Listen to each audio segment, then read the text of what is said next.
All right, welcome back. It's not often we do this, but I've actually made an in-newscast audible. I've actually extended our first alert weather day to one more day. That is Wednesday, and I'll tell you why. National Weather Service has pushed an ice storm warning through early tomorrow morning, and looking at weather models, it's looking like it's going to be a little slower and slower that system is going to move out, perhaps not even till tomorrow afternoon. So with that, we'll continue to see freezing rain, that wintry mix in some areas. So again, first alert weather day now for Tuesday and Wednesday as well. So let's talk about it. Break it down a little bit for you.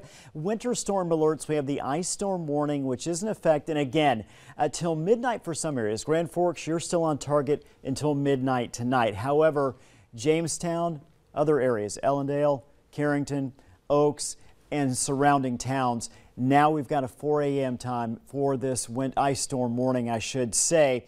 So that means we're going to see that continuation of precipitation, of moisture coming down in the form of freezing rain and or snow. We also have winter weather advisories still out there, western Minnesota, and we're also looking at extension there, Devil's Lake Basin as well. So again, first alert weather day has been extended into tomorrow because of the continuation of icy conditions that are going to be there through the morning and perhaps even afternoon hours in some locations. Take a look at our radar right now. You see this low. It's really not moving a lot. That continues to throw moisture back up over our area. And again, this low is very stubborn at this point. It will eventually shift out of the region, but it's taking more time than initially expected. So we look at our temperatures right now. Bemidji down to 32, Thief River Falls 33. So many areas either at or very close to the freezing mark. And again, we've seen all the video here throughout the show, the pictures, the images of the ice out there and the conditions, the problem it's causing, I should say, all around the region right now. So with that in mind, again, we're extending that first alert weather day.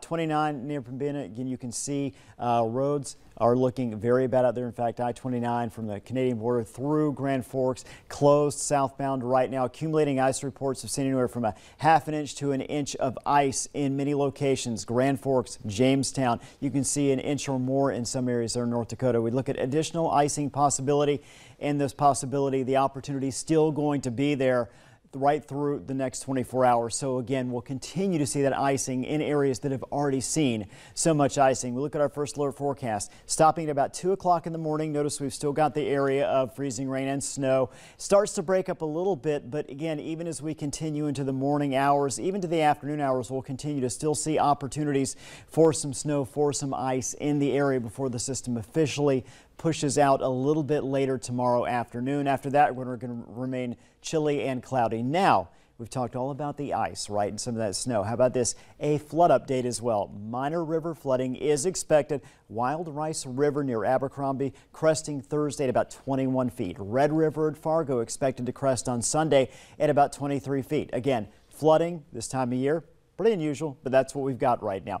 Tomorrow's lows, 32 Fargo, 32 Wahpeton, so enough locations there below or at the freezing mark where obviously we're already seeing the freezing, and then some areas, any water that we have in the ground will refreeze in those areas where we have those numbers at freezing or below. Tomorrow afternoon's highs, we're going to jump up there in the mid-30s. Again, we'll eventually lose the precipitation we have in place, and once we do, once that happens, we will dry out. We've got 33 on Thursday, mostly sunny.